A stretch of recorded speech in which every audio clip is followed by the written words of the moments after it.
Real-world scenario setup. Today we're walking through a complete real-world implementation of cross-account access. Our scenario involves TechCorp, a company with a central IT operations account, alongside multiple application environment accounts. The IT operations team in Account A needs secure access to manage resources in the production application Account B. This is a classic enterprise pattern where you have centralized identity management, but distributed resource ownership. We'll create a role called DevOps Production Access that allows the IT team to perform infrastructure management tasks like EC2 management, S.3, operations, and CloudWatch monitoring, while maintaining appropriate security controls. This scenario demonstrates all the key concepts: trust policies with conditions, permission policies with least privilege, role configuration settings, and practical security considerations you'll encounter in enterprise environments. By the end, you'll have a complete working configuration that you can adapt to your own organization's needs. Understanding our architecture. Before we dive into commands, let's understand the architecture we're building. Account A is our trusted account where our DevOps engineers have their primary identities. Account B is our trusting account that will host the role and the production resources. The beauty of this setup is that we maintain centralized user management in Account A, while Account B maintains control over what permissions are granted through the role. This separation of concerns is crucial for security and compliance. Notice how the trust flows. Account B trusts specific identities from Account A, but only under certain conditions. Account A's users need explicit permission to assume roles in Account B. This dual control mechanism prevents unauthorized access even if one side is misconfigured. The role we're creating will have time-limited access, require multi-factor authentication, and include comprehensive logging. These are production-grade security controls that you should implement in real environments. Throughout this process, we'll be working primarily in Account B, the production account, to create the role, then configuring Account A to use it. Step 1. Creating the basic role. We start by creating the IAM role in the production account, Account B. The create role command requires several parameters, and understanding each one is crucial for proper configuration. The role name should follow your organization's naming convention. I recommend including the source account, target environment, and purpose. This makes roles easy to identify and manage as your environment grows. The path parameter is optional but useful for organizing roles. Using a path like cross-account helps you group related roles and apply organization-wide policies. Think of it like folders in a file system. The description is more important than you might think. 6 months from now, when you're reviewing roles for compliance, a good description will save you time and prevent accidental changes to critical roles. The max session duration is a security control. For production access, I typically recommend 2 to 4 hours maximum. This balances usability with security. Long enough for most operational tasks, but short enough to limit exposure if credentials are compromised. Tags are essential for governance and cost tracking. Tag roles with information about ownership, purpose, compliance requirements, and review schedules. Understanding the trust policy. The trust policy is the heart of cross-account access security. This JSON document defines who can assume the role and under what conditions. Every element in this policy serves a specific security purpose. The principal element specifies Account A's root, which means any identity in Account A can potentially assume this role. However, that identity must also have explicit assume role permission in their own account. Think of it as a two-key system. The action is always STS assume role for role assumption. This is the only action that makes sense in a trust policy for this use case. The condition block is where we add our security controls. The multi-factor auth present condition ensures that users must authenticate with MFA before assuming the role. This is critical for production access. The date greater than and the date less than conditions create a time window when the role can be assumed. This is useful for contractor access or time-limited projects. You can remove these if you need 24/7 access. The IP address condition restricts access to your corporate network. This adds another layer of defense, though it's not foolproof with VPNs and cloud-based work environments. Step 2. Applying the trust policy. The assume role policy document parameter accepts the trust policy JSON. You can provide this as a file path, which is recommended for complex policies, or as an inline JSON string for simple policies. Using a file is better practice because it's easier to version control, review, and maintain. Store your trust policies in a Git repository alongside your infrastructure code for proper change management. The AWS CLI will validate the JSON syntax, but won't validate the logic. Make sure your principal ARNs are correct and your conditions are properly formatted. A small typo can make the role unusable. After creating the role, the CLI returns the role's ARN and other metadata. Save this ARN, you'll need it for configuring access in account A and for testing the assumption process. The role is created but not yet functional. We still need to attach permission policies to define what the assumed role can actually do. The trust policy only controls who can assume the role, not what they can do once they have it. Understanding permission policies. Permission policies define what actions the assumed role can perform. Unlike trust policies, which are unique to roles, permission policies work the same way as user or group policies. The key difference is that these permissions are temporary. For EC2 management, such as instance operations, S.3, access for deployment artifacts and backups, CloudWatch for monitoring, and IAM for limited identity management tasks, the principle of least privilege applies here more than anywhere. Start with the minimum permissions needed and add more as required. It's much easier to add permissions than to remove them once people become dependent on them. I prefer creating custom managed policies rather than using AWS managed policies for cross-account roles. This gives you precise control and makes it easier to audit what access has been granted. Consider breaking permissions into multiple policies based on function. You might have separate policies for compute operations, storage operations, and monitoring. This modular approach makes it easier to manage and audit permissions. Step 3. Creating custom permission policies. We're creating a custom managed policy specifically for DevOps production access.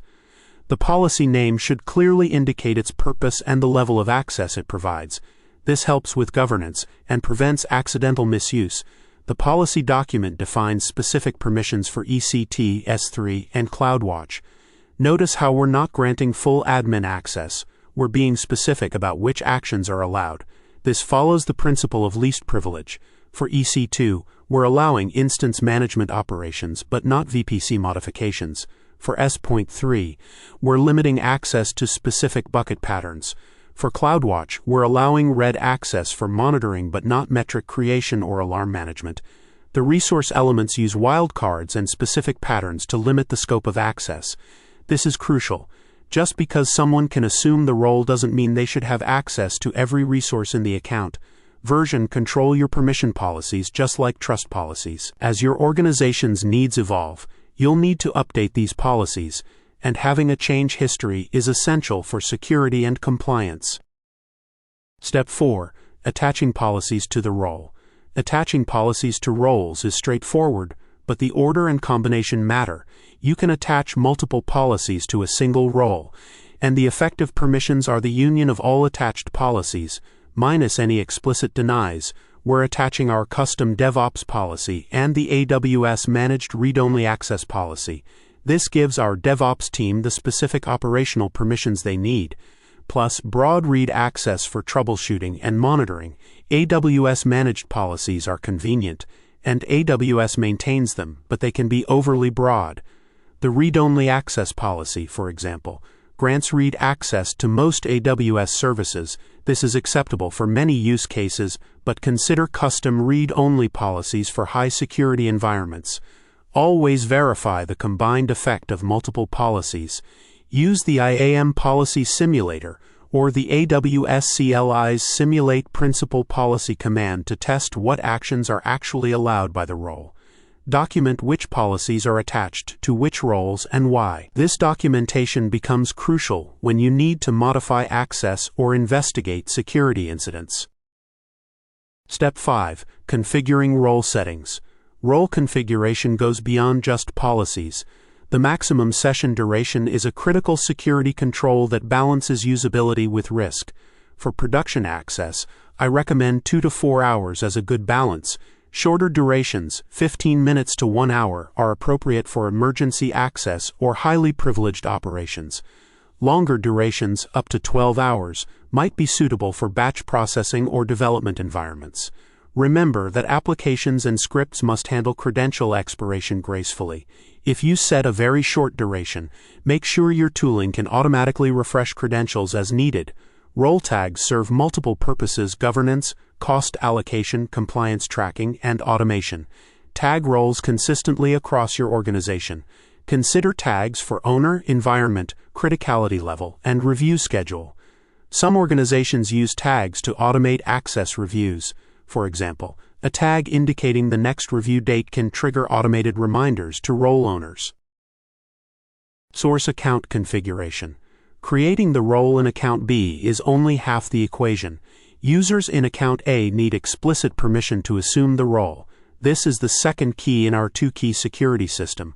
The assume role permission must specify the exact role ARN. You can't grant broad assume role permissions and then rely only on trust policies for security. Both sides must be configured correctly. Consider creating a group in account A for users who need production access. This makes it easier to manage permissions and ensures consistent access controls. Individual user permissions become hard to track and audit as your team grows. The condition in the source account policy requires MFA, which complements the MFA requirement in the trust policy. This defense in-depth approach ensures that MFA can't be bypassed by misconfiguration on either side. Test the configuration thoroughly before rolling it out to your team. Verify that users can assume the role, that all required permissions work correctly, and that the security controls, such as MFA, time limits, and so on, are functioning as expected. AWS CLI profiles make cross-account access much easier for end users. The profile configuration handles the complexity of role assumption automatically, making it seamless for daily operations. The source_profile points to another profile with the user's permanent credentials in account A. The role_ARN specifies the role to assume in account B. The session_name appears in CloudTrail logs, so choose something descriptive. The MFA_serial parameter forces MFA authentication when assuming the role. This integrates with our trust policy's MFA requirement. Users will be prompted for their MFA token when they first use the profile. Duration_seconds should match your role's maximum session duration setting. Setting it too high will result in errors. Setting it too low means more frequent re-authentication. Once configured, users can simply add profile prod devops to any AWS CLI command to use the assumed role. This makes cross-account access feel natural and doesn't require users to manage temporary credentials manually. Testing and validation. Comprehensive testing is crucial before deploying cross-account access to your team. Start with basic connectivity. Can you assume the role at all? Then test specific permissions and security controls. The getCaller identity command is invaluable for testing. It shows you exactly which identity you are operating as, which is essential when troubleshooting cross-account access issues. Test both positive and negative cases. Verify that allowed actions work correctly, but also verify that forbidden actions are properly denied. This is especially important when you have multiple overlapping policies. Test the security controls thoroughly. Try assuming the role without MFA from an unauthorized IP address or outside the allowed time window. These tests should fail, confirming that your security controls are working. Document your test cases and results. This documentation becomes valuable when you need to troubleshoot issues or when auditors ask about your security controls. Consider automating these tests as part of your infrastructure deployment pipeline. Automated testing ensures that changes to roles or policies don't break existing functionality.